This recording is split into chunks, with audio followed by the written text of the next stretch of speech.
আমি অবশ্যই সচিবালয়ের লোকদেরকে বলবো 96 আর 2025 কিন্তু এক নয়। কেউ ভোট বলবে গণতন্ত্র প্রতিষ্ঠিত করতে চাই, কেউ বলবে সোশ্যালিজম প্রতিষ্ঠিত করতে চাই, কেউ বলবে সেকুলারিজম প্রতিষ্ঠিত করতে চাই, কেউ বলবে কমিউনিজম প্রতিষ্ঠিত করতে চাই, কিন্তু এই কাফেলার দাওয়াত থাকে ইসলাম প্রতিষ্ঠিত করতে চাই। মানে হক এবং বাতিল, ইসলাম নন ইসলাম, কেউ ইসলামের পক্ষে কেউ ইসলামের বিপক্ষে ভোট যাবে।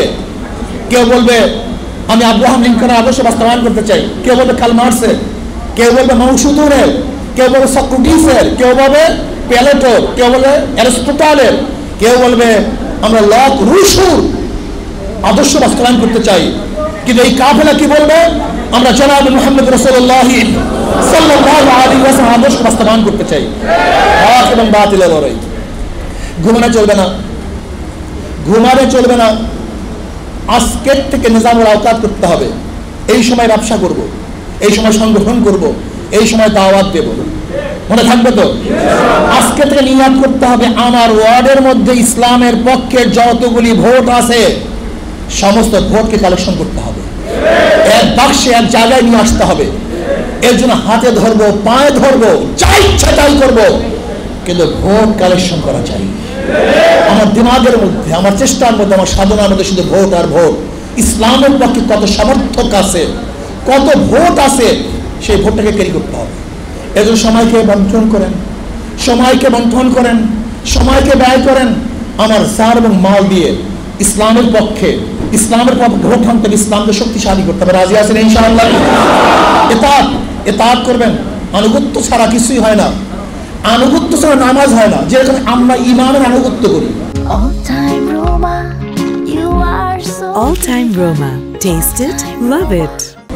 ইমাম সাহেব রুকুতে আপনি যে সেজদা যান, নামাজ ঠিক হবে না বাতিল হয়ে যাবে?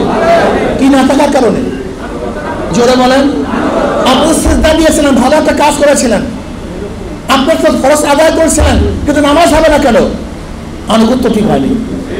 ঠিক তদ্রুপ ইতাআত সব জায়গায় থাকা চাই। যেরকম নামাজের মধ্যে ইতাআত না থাকলে নামাজটা বিনষ্ট হয়ে যায়, ইসলামী জগতের মধ্যে ইতাআত না থাকলে ইসলাম ধর্মটা বিনষ্ট হয়ে যায়।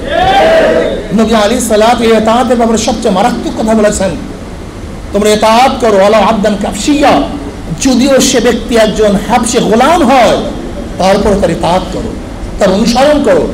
ইতাআতের মেজাজ থাকতে হবে। এরপর আসুন, দেশ নিয়ে ষড়যন্ত্র চলতেছে, দেশের মধ্যে চাঁদাবাজি বাড়ছে, খুন খারাপি বাড়ছে, খুন বাড়ছে, অবৈধ খুন, বিচার বহির্ভূত খুন হচ্ছে। সবচেয়ে বেশি অবৈধ খুন হচ্ছে দলে দলে। একই দল নিজের লোক থেকে খুন করছে। এর কারণটা কি? চাঁদাবাজির জন্য সমস্ত মানুষ অদুষ্ট হয়ে গেছে, চাঁদাবাজি বন্ধ হচ্ছে না। আবার আওয়ামী লীগ যেই পলিসিতে ক্ষমতা এসেছিল, ওই সচিবালয়ের সচিবদের আন্দোলনের ভিত্তি থেকে আওয়ামী লীগ প্রথম ক্ষমতায় আসে, মনে আছে কিনা? ঠিক 96-তে। আজকেও সেই নকশা এবং নমুনা আওয়ামী লীগ শুরু করেছে, সচিবালয়ের মধ্যে বিশৃঙ্খলা সৃষ্টি করার চক্রান্ত করতেছে।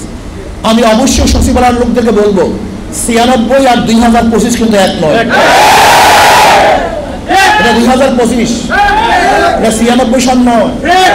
যদি ফাঁড়দার যদি আমাদের দেশের মানুষের রক্ত, আপনাদের পেটের মধ্যে, আপনাদের রক্তের মধ্যে, এই ঘাম ঝরানো পয়সা, আমাদের ভ্যাট, আমাদের ট্যাক্স, আমাদের টাকা দিয়ে আপনারা চলেন, গাড়িতে চলেন, বাড়িতে চলেন, বাড়িতে থাকেন, আপনাদের ছেলে সন্তানদের বিদেশ পড়াশোনা করান, আরাম আয়েশে থাকেন, মনে হয় যেন এক ফোঁটা তোল মাথায় ছাড়লে পায়ে নেমে যাবে, এরকম স্বাস্থ্য করেছেন এই পাবলিকের টাকা দিয়ে। কৃষি, কামার, মজদুর, শ্রমিক, তাঁতি, জেলে, এদের অর্থ দিয়ে আপনাদের পেট চলে। যদি এই জনগণের সাথে গাদ্দারি করেন, জনগণের সাথে বেঈমানি করেন, যদি ষড়যন্ত্রে লিপ্ত হন, দিল্লির কথা বলেন, দিল্লির প্রেসক্রিপশন অনুযায়ী আন্দোলন করেন, তাহলে বাংলাদেশের প্রত্যেক নাগরিক ঐক্যবদ্ধ হয়ে এমন শাসন করবে, এমন শিক্ষা দিবে, যে শিক্ষা দুনিয়ার কেউ দেখে নাই।